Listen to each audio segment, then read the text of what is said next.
اور جو کچھ ہوتا ہے ہونے دینا چاہیے. اور اگر ایسا ہونا شروع ہو جائے، ایک گروہ اٹھے وہ لوگوں کو مارنا شروع کر دے، جیسے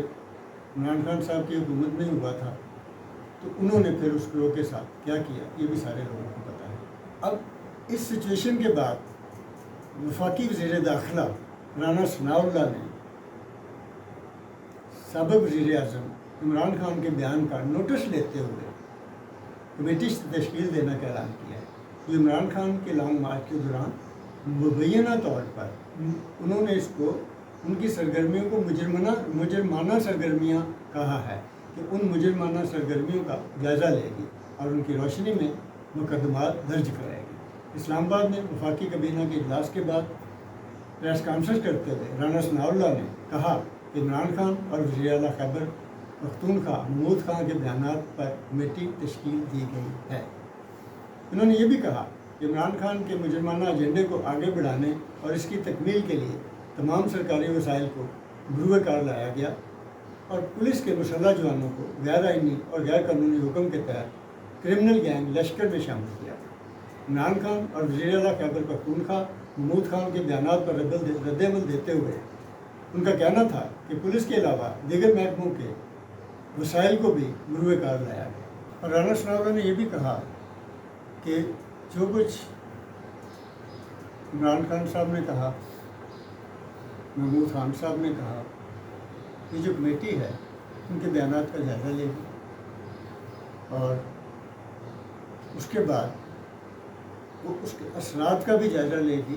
جو معاشرے پہ مرتب ہوئے، اور پھر مقدمات بھی قائم کرے اور اگلے جو آئندہ کا لائے عمل ہے اس کے اوپر بھی انہوں نے بات کی.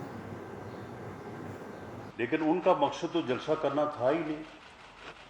ان کا مقصد تو کوئی پولیٹیکل ایکٹیویٹی کرنا نہیں تھا. ان کا مقصد تو جو ہے وہ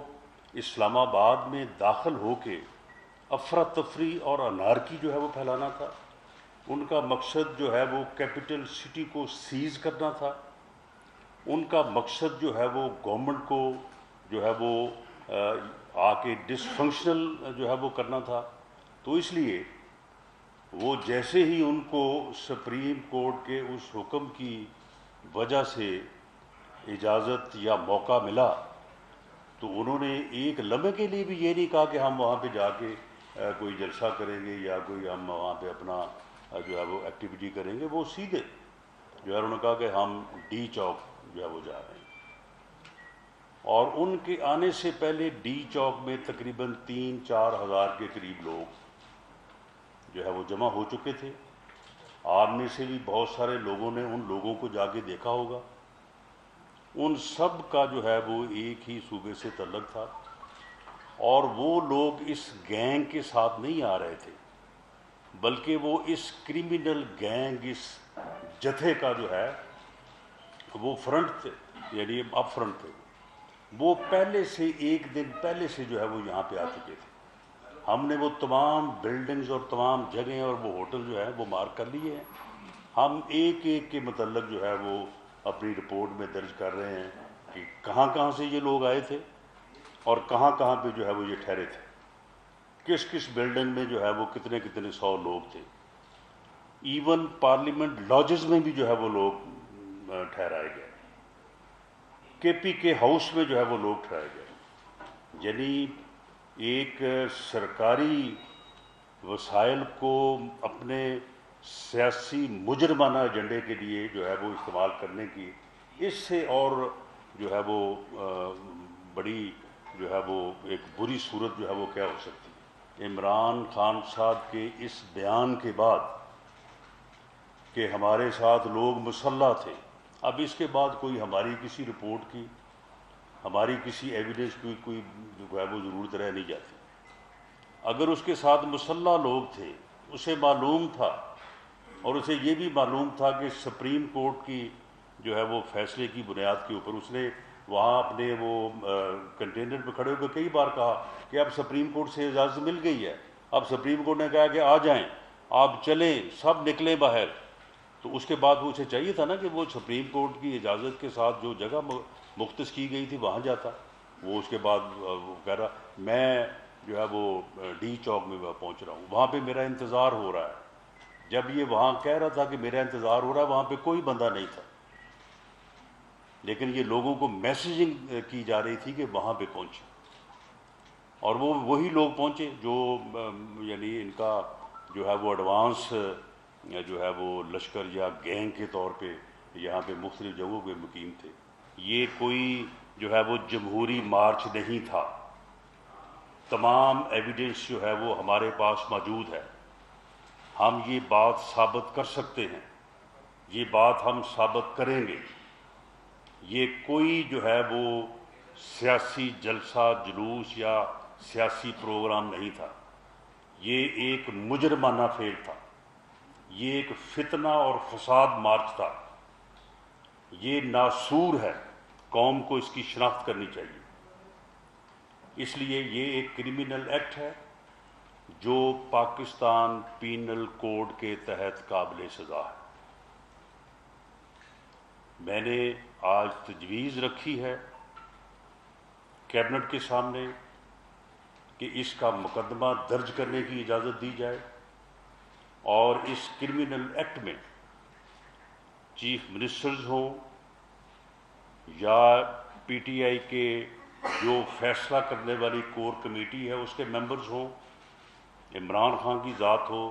جو لوگ بھی اس میں ملوث ہیں، جو اپنی میٹنگز میں وہ گفتگو کرتے رہے ہیں، جس طرح سے وہ میسیج کرتے رہے ہیں، جس طرح سے لوگوں کو ٹیلی فون پہ ہدایات دیتے رہے ہیں، وہ ہر چیز موجود ہے۔ یہ ان جو ثبوت ہے اس سے یہ انکار نہیں کر سکتے، یہ کہہ ہی نہیں سکتے کہ یہ بات میں نہیں کہہ رہا، یہ کہہ ہی نہیں سکتے کہ یہ بات جو ہے وہ ہم نے نہیں کی، کہ جب ٹی گراؤنڈ جو ہے ڈی چوک جو ہے جب وہ پیک ہو جائے گا اور اس کے بعد جب ہم جائیں گے تو پھر دھکا لگائیں گے اور جو ریڈ زون ہے اس کو جو ہے وہ توڑ دیں گے۔ یہ ان کی میٹنگ کی گفتگو ہے کہ جب ریڈ زون جو ہے وہ بریک ہوگا تو جو آگے سمبل آف جو ہے وہ اسٹیٹ بلڈنگز ہیں یا وہ کمپرومائز ہو جائیں گی اور گورنمنٹ جو ہے وہ کمپرومائز ہو جائے گی، یا پھر یہ ہے کہ وہاں پہ تعینات لوگ جو ہیں وہ وہاں پہ جن لوگوں کی ڈیوٹی ہے، جس فورس کی ڈیوٹی ہے، سب کو معلوم ہے کہ وہ لاٹھی چارج تو نہیں کرتے، اور ان کا خیال تھا کہ ہمیں ڈیڈ باڈیز مل جائیں گی وہاں سے۔ تو یہ کوئی اس میں جو ہے وہ کوئی دوسری رائے نہیں ہے، یہ ایک کرمنل ایکٹ ہے، یہ ایک جرم ہوا ہے جو پاکستان پینل کوڈ کے تحت قابل سزا ہے۔ اس لیے میں نے یہ تجویز رکھی ہے، کیونکہ اس مقدمے کی اجازت جو ہے وہ فیڈرل گورنمنٹ سے ریکوائرڈ ہے، کمپیٹنٹ اتھارٹی جو ہے وہ فیڈرل گورنمنٹ کیبنٹ ہے، اور میں نے یہ تجویز رکھی ہے کہ اس کا مقدمہ جو ہے وہ درج ہونا چاہیے، اور اس کی انویسٹیگیشن اور اس کرمنل گینگ کے جو سرغنہ ہیں جتنے بھی ہیں ان سب کو جو ہے وہ گرفتار ہونا چاہیے اور انہیں جو ہے وہ پروسیکیوٹ ہونا چاہیے۔ کیبنٹ نے ایک کیبنٹ سب کمیٹی جو ہے وہ انہوں نے جو ہے وہ تجویز کی ہے کہ وہ ان تمام چیزوں کو جو ہے وہ پوری طرح سے جو ہے وہ انالائز کر لے، اور اگر وہ تجویز یا وہ موقف جو میں نے اختیار کیا ہے اس میں وزن ہے تو پھر یہ کمیٹی جو ہے وہ اپنی رائے سے جو ہے وہ فیڈرل گورنمنٹ کیبنٹ کو جو ہے وہ آگاہ کرے گی، اور مجھے امید ہے کہ جس طرح سے میں نے پہلے بھی عرض کیا ہے کہ اس میں کوئی یعنی ان کی ہی اپنی ٹیلی فون گفتگو میں، ان کی اپنی میٹنگز میں، ان کی اپنی ویڈیوز میں آڈیو ویڈیو جو ایویڈنس ہے اس سے ہی ہم ثابت کریں گے۔ ہم اپنے پاس سے کوئی بات نہیں کریں گے، اپنے پاس سے ہم کوئی نہیں کہیں گے کہ جنہوں نے یہ کر دیا وہ کر دیا، وہ خود ہی بتا رہے ہیں کہ ہم نے کیا کیا ہے، کیا کرنے جو ہے وہ ہم جا رہے ہیں۔ تو مجھے امید ہے کہ یہ مقدمہ جو ہے یہ درج ہوگا، اور اس فسادی ٹولے کو جو ملک میں فتنہ اور فساد پھیلانے پہ تلا ہوا ہے، جو قوم کو تقسیم کرنا چاہتا ہے، قوم کے جوانوں کو گمراہ کرنا چاہتا ہے، اسے قرار واقع جو ہے وہ سزا ملے گی اور ان کو جو ہے وہ پروسیکیوٹ کیا جائے گا۔ ادارہ یہ نہ کیجیے کہ جی نہ تو میرا واقف ہے یا اس پارٹی سے میری وابستگی ہے، اور ان کی غلط باتوں کو بھی آپ جب انڈورس کرتے ہیں وہ طاقت پکڑتے ہیں، جب وہ طاقت پکڑتے ہیں تو وہ طاقت کا استعمال ہم پر ہی کرتے ہیں۔ آج کلائمیٹ چینج کی صورتحال کیا ہے؟ ملک نہیں پوری دنیا گرمی کی لپیٹ میں ہے، لیکن دنیا تو بہرحال ان معاملات کے اوپر سوچ و بچار کر رہی ہوتی ہے۔ وہ تھوڑا سا 1 سینٹی گریڈ بھی گھٹتا ہے یا چند بھی اس میں تھوڑا سا اضافہ ہوتا ہے تو ان کے لوگ، ان کے سائنسدان، ان کے دانشور، ان کے ریسرچر بیٹھ جاتے ہیں وجہ کیا ہے، اور اس کے اوپر وہ کام کر رہے ہوتے ہیں۔ اس کے اوپر میں انشاءاللہ اگلی ایک ویڈیو لے کر آؤں گا، اس کے اوپر بات کروں گا کہ کس طرح سے دنیا اپنے ان مسائل سے نمٹنے کے لیے کام کر رہی ہے۔ لیکن ہمارے ہاں کیا ہو رہا ہے؟ ہمارے ہاں وہی ہو رہا ہے، وہی 75 سالہ تاریخ میں ہم دیکھتے ہیں لڑائی، جنگ و جدل اور یہ۔ اس کے ساتھ ہم اپنے نوجوانوں کو یہ بھی پیغام دیتے ہیں کہ وہ تعلیم کو اپنا اڑنا بچھانا بنائیں، مطالعہ کریں، صحت مند سرگرمیوں میں مصروف رہیں تاکہ وہ ایک بہتر معاشرے میں اپنا کردار ادا کر سکیں۔ وہ کسی جتھے کا، کسی گروہ کا، کسی سیاسی جماعت کا حصہ بن کر اپنی جوانیوں کو خراب نہ کریں، اپنے مستقبل کو خراب نہ کریں، اپنا ان کا جو فیوچر ہے جو وہ سوچتے ہیں ان کے خواب ہوں گے، لیکن سارے کے سارے خواب جب ہم اپنے مقصد سے ہٹ کر کہیں اور جاتے ہیں، کہیں اور راستہ اپناتے ہیں تو ہمارے خواب برباد ہو جاتے ہیں۔ اب دیکھنا یہ کہ ہماری یہ پولیٹیکل ڈسکورس جتنا بھی ہماری یہ سیاسی پارٹیاں جتنی بھی ہیں یہ کیا کرنے جا رہی ہیں، کیا کرتی ہیں، انہیں ان بات کا ادراک ہے، یہ ساری باتیں اپنی جگہ پر، لیکن آج کی اس ویڈیو میں جتنی تھوڑی سی بات ہوئی ہے اس میں یہ میں فیصلہ آپ سے چھوڑتا ہوں کہ آپ کس طرح سے سوچتے ہیں، اس ملک کے لیے آپ کا کردار کیا ہوتا ہے۔ مجھے اجازت دیجیے، اس کے ساتھ ہی اگلے پروگرام کے لیے آپ ہماری حوصلہ افزائی بھی کیجیے تاکہ ہم آپ کے پاس اچھی باتیں، اچھے پروگرام